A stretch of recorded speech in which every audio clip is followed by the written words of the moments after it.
lagi karena sudah ketemu semua ya. Kita lanjut membahas tentang bagaimana ngelas dan pengertiannya. Apa yang dimaksud ngelas? Jadi kalian sebagai siswa jurusan melas harus ngerti apa itu ngelas. Jadi ngelas itu adalah menyambung dua logam di mana menggunakan tenaga panas sebagai sumber tenaga pada bagian yang disambung sampai mencair dan menyatu menjadi satu dengan bahan tambah, itu dikatakan ngelas. Jadi kalau belum tentu menyambung logam walaupun sama-sama menggunakan panas, itu tidak bisa semuanya katakan ngelas. Contoh di sana ada orang yang matri. Nah, sambungan patri itu sama-sama nyambung logam, juga menggunakan panas, tapi yang mencair hanya bahan tambahnya, sedangkan yang di patri tidak, sehingga ini tidak bisa dikatakan mengelas. Ini biasanya digunakan di jurusan elektro dan lain sebagainya, misalkan menyambung komponen, ini hanya disebut matri bukan ngelas. Karena apa? Karena pada bagian yang disambung tidak sampai mencair, yang mencair hanya bahan tambahnya yang menjadi pengikat. Nah, ngelas itu bedanya yang disambung dan bahan tambah menyatu menjadi satu ikatan, itu yang baru dikatakan mengelas. Ini. Dan kemudian yang perlu kalian ketahui juga tentang sifat-sifat bahan yang akan kita las, karena setiap bahan ini mempunyai sifat yang berbeda, juga tergantung dari jenis bahannya. Nah, itu logam mungkin besi atau juga aluminium atau yang lain ya. Ini mempunyai perlakuan yang berbeda. Mungkin tembaga juga mempunyai perlakuan yang berbeda. Mungkin kalian juga mengenal ada las diral dan lain sebagainya. Nah, ini tidak sama dalam prosesnya.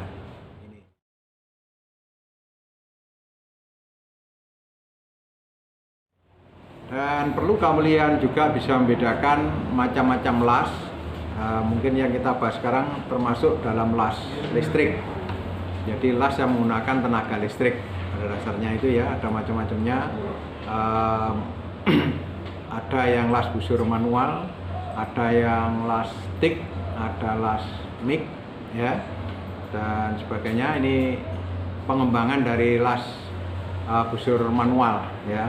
Dan intinya juga sama, jadi hanya bedanya nanti ada yang semi otomatis seperti las MIG, busurnya yang bergerak sendiri dan kita tidak usah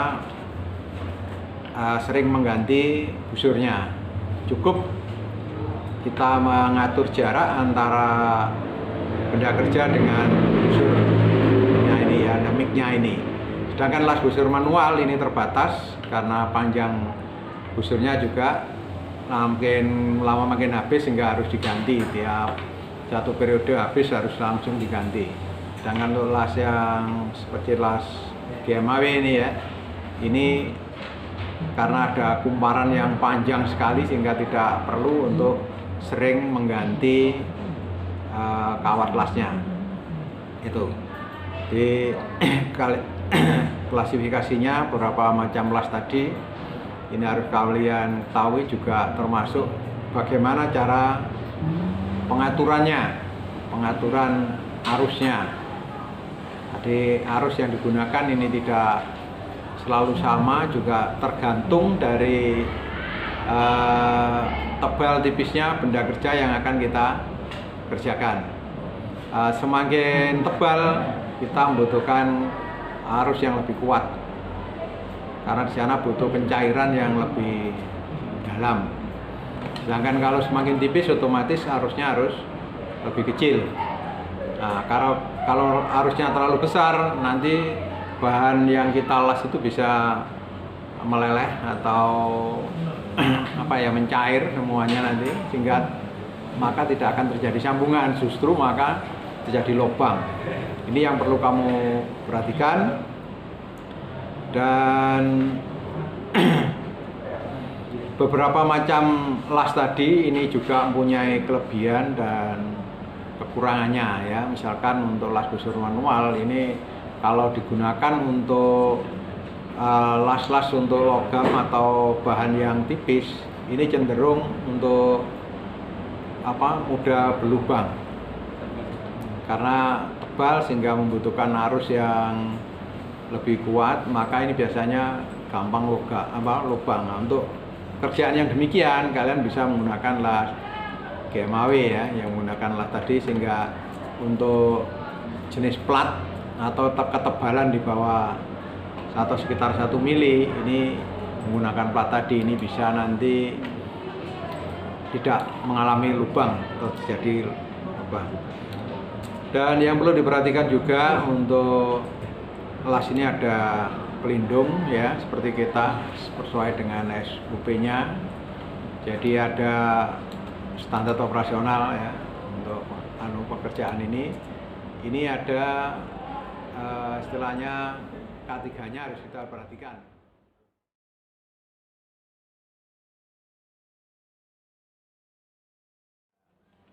Berikutnya kita perhatikan tadi tentang pengertian tentang las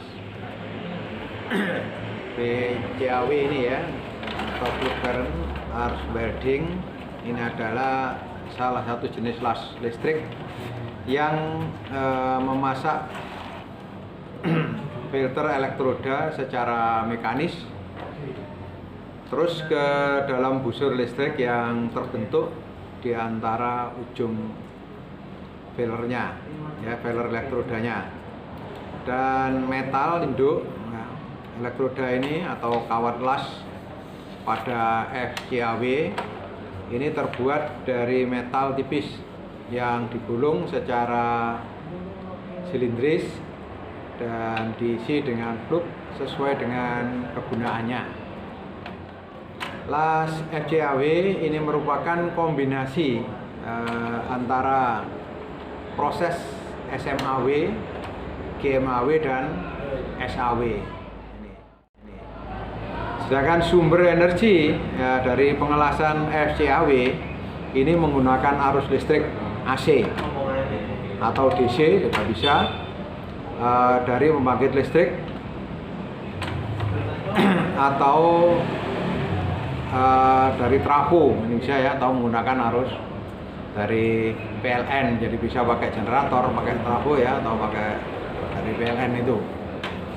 Ini sumber arusnya. Jadi sama-sama las listrik menggunakan tenaga listrik. sumber tenaganya. Berdasarkan metode pelindung FCAW dibedakan. Satu adalah pelindung sendiri ya, yaitu melindungi las yang mencair dengan gas dari hasil penguapan ya, dan reaksi inti fluknya. Jadi ini yang dikatakan pelindungan sendiri. Jadi yang melindungi adalah uap hasil dari pencairan tadi atau gas dari hasil penguapan dari reaksi inti fluknya.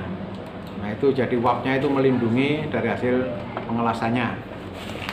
Dan yang kedua adalah pelindung gas.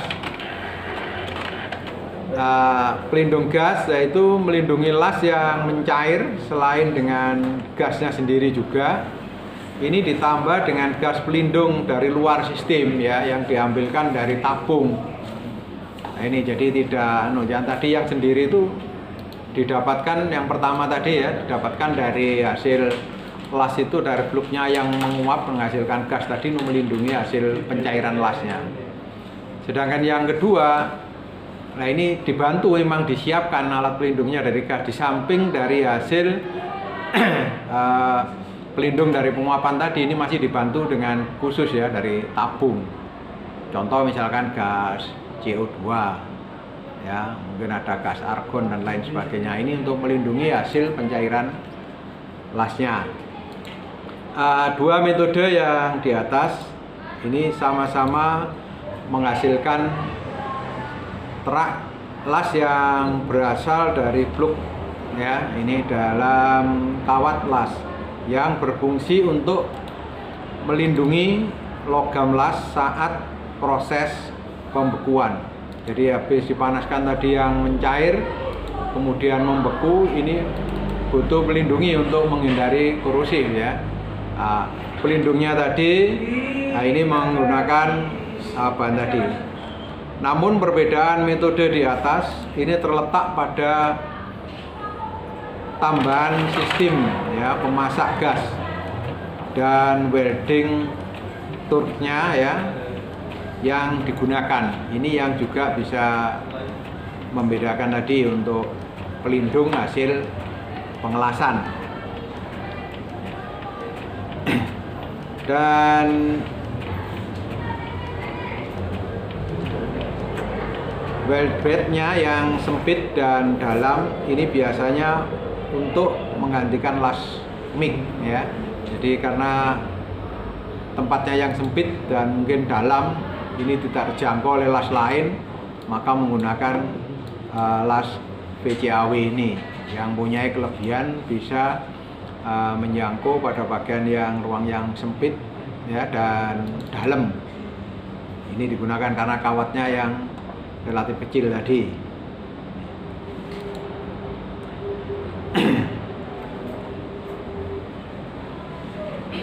Dan biasanya las ini juga digunakan untuk pekerjaan tadi ya, yang sempit tadi, karena tidak bisa digunakan dengan menggunakan seperti las busur manual ya atau SMAW, karena jaraknya yang terlalu sempit ya.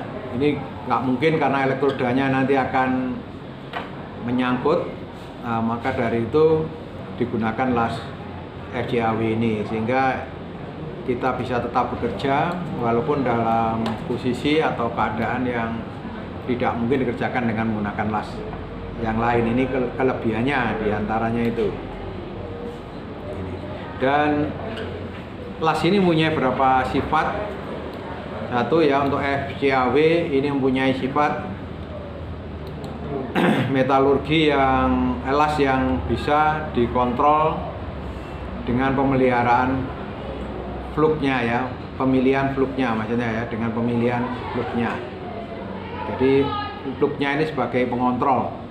Yang kedua, las FCAW ini mempunyai produktivitas yang tinggi ya, karena dapat pasokan elektroda las yang kontinu ya, karena menggunakan alat.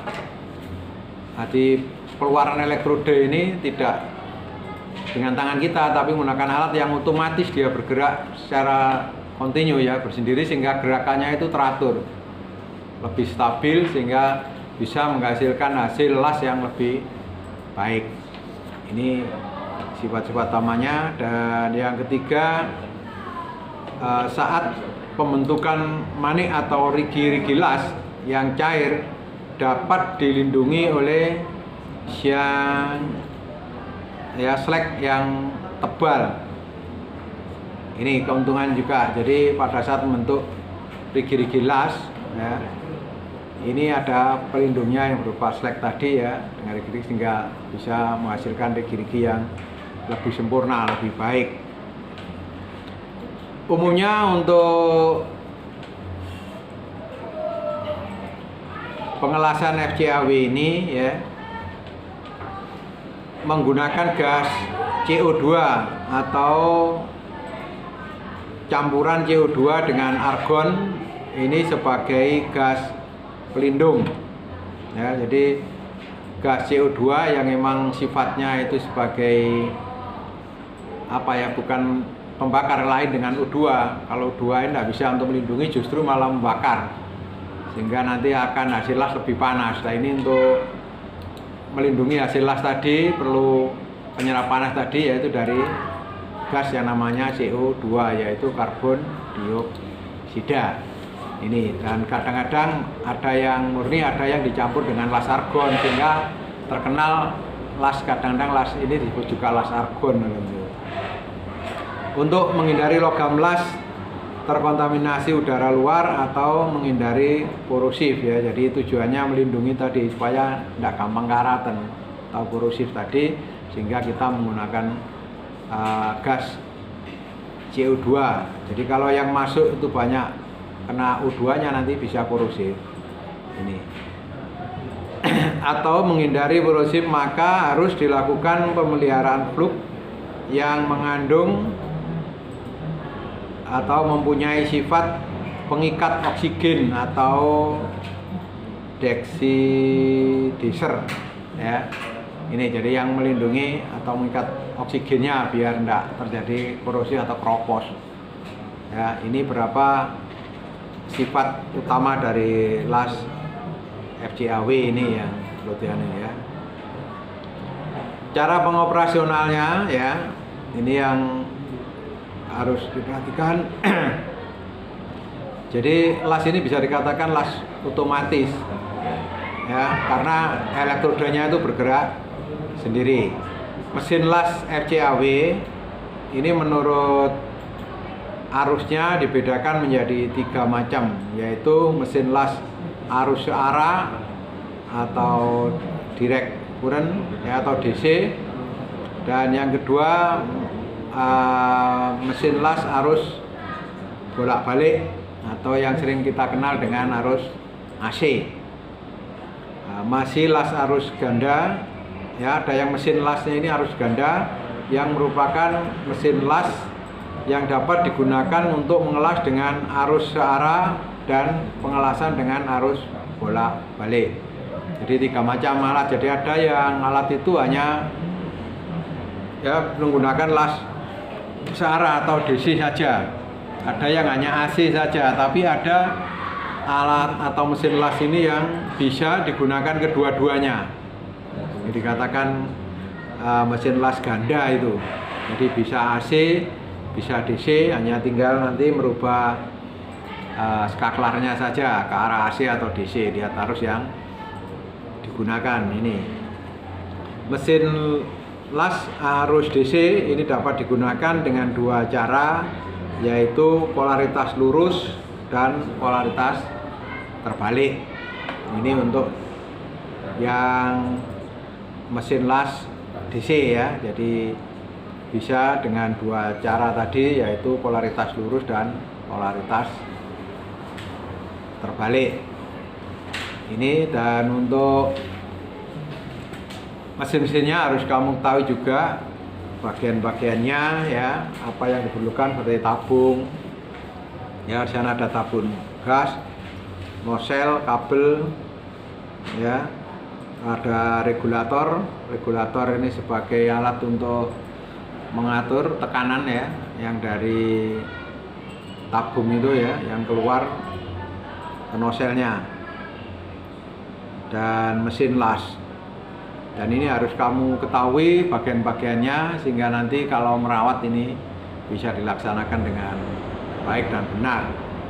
Tapi kalau tidak tahu bagian-bagiannya ya tentu saja kita tidak akan bisa merawatnya ya. Ini karena perawatan tadi. Jadi sebagai tukang las, kita di samping bisa mengelas juga harus bisa merawat, sehingga kalau pada saat ada trouble, ada permasalahan, kita bisa mengatasinya. Jadi tidak butuh orang lain, karena nanti kalau ada trouble butuh orang lain, otomatis pekerjaan akan terhenti dan memakan waktu, sehingga hasil produktivitasnya rendah atau tidak bisa maksimal nanti. Dan berikutnya yang perlu diperhatikan adalah kawat las ya, yang digunakan pada las ini biasanya ada dipasang kode-kode ya. Nah, ini ada kode seperti E71 T atau 8 ya. Ini ada berapa macam ya. Jadi 7 itu menunjukkan beban tariknya dari bahan ya, sedangkan E ini current carrying elektrodanya ya, jadi dari bahan elektrodanya. Sedangkan 1 ini biasanya posisi yang dianjurkan dalam pengelasannya. Dan berikutnya ada kode T, ini elektrodanya ya. Sedangkan kode yang terakhir yaitu adalah kapasitas dari kawat tadi. Ini spesifikasi dari kawat yang perlu diperhatikan ya. Dengan aplikasi penggunaannya ini bisa digunakan untuk melas baja karbon atau karbon steel, atau bisa digunakan juga untuk pengerasan atau pelapisan ya, atau sering dikenal dengan istilah sepuh, untuk mengeraskan permukaan dari logam ini ya. Ini bisa digunakan juga las ini. Terus juga bisa digunakan untuk melas baja tahan karat ya, bisa. Atau juga untuk melas besi tuang ya, atau cast iron, atau baja karbon rendah ya, atau alloy ya, atau baja karbon rendah. Dan bisa juga digunakan pada las titik, khususnya untuk baja yang tipis. Jadi ini biasanya baja tipis ya, plat, berupa plat dan sebagainya, ini bisa difungsikan seperti las titik. Ini dari aplikasi atau penggunaan dari las ini. Dan kelebihan-kelebihan dari las FCAW ya, ini penetrasinya dalam dan laju pengisiannya lebih tinggi dibandingkan dengan proses SMAW. Ini kelebihannya ya. Maka dengan demikian proses ini akan menjadi lebih ekonomis pada pekerjaan yang di bengkel-bengkel las itu, karena waktunya lebih bisa di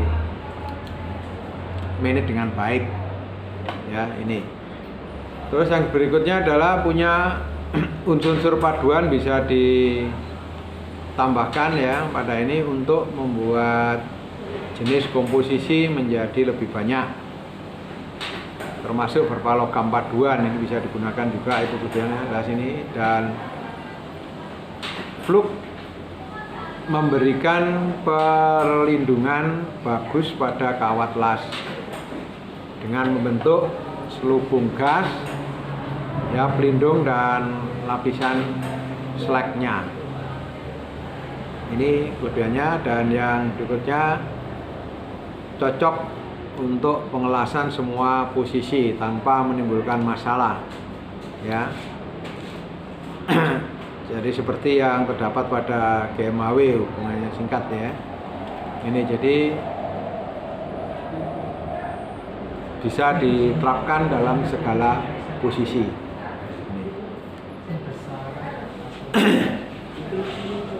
Dan untuk filter-melter pemeliharaan kebutuhan terhadap gas, pelindung dari luar, dan mentoleransi kondisi angin yang lebih kuat tanpa menimbulkan parasit.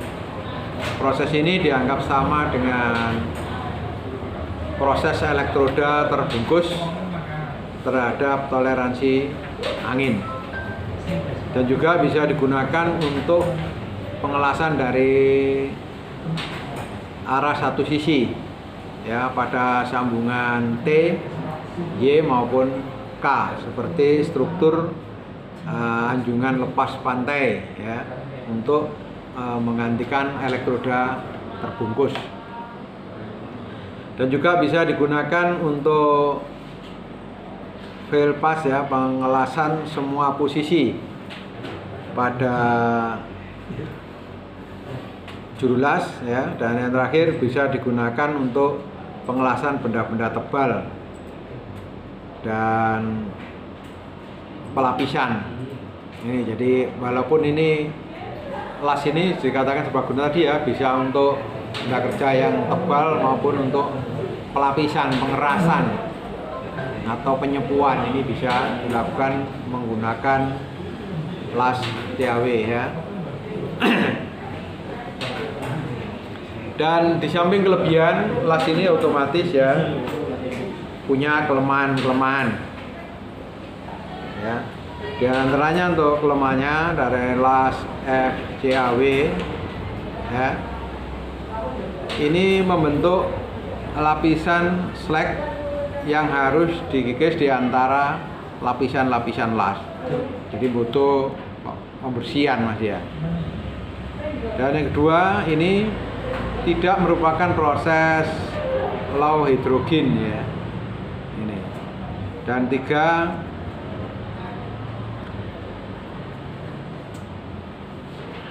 filter metal ini harus dilengkapi dari yang dibeli dari pabrik ya, elektroda, yang dilengkapi dengan syarat-syarat yang kurang baik. Dan juga ini filter metal yang digunakan ini harus memenuhi persyaratan uji impact seperti elektroda ya. Jadi terlalu banyak persyaratan, ini kelemahannya. Dan proses pengelasannya ini juga tidak boleh dilakukan apabila kecepatan angin lebih dari 5 mph ya. Ini jadi kalau kecepatan anginnya agak kuat, ini juga pengelasan yang dilakukan harus dihentikan karena nanti akan mengganggu hasil dari pengelasannya. Sedangkan kawat FCAW SS ini juga bahkan ya, ini akan menimbulkan lebih banyak asap, sehingga pada pekerjaan di bengkel ini dibutuhkan ventilasi yang memadai dan kadang-kadang memerlukan alat khusus dari semacam blower untuk menghisap asap yang tebal tadi. Asapnya ini lebih banyak dibandingkan dengan proses pengelasan yang lain. Dan otomatis yang kedua juga ini pengaruh untuk dalam kesehatannya, ini ya efeknya lebih besar dibandingkan dengan las yang lain, karena dari hasil pembakaran asap ini ya, ini lebih banyak dibandingkan dengan las-las yang lain. Dan pengelasan yang dilakukan dengan kawat FCAW SS ini perlu kontrol yang ketat terhadap tebal dan lebar bit ya dari elektroda. Dan nanti kalau nggak kontrol kurang baik, ini akan mempengaruhi hasil atau kekuatan dari penggunaan bahan tambah ini.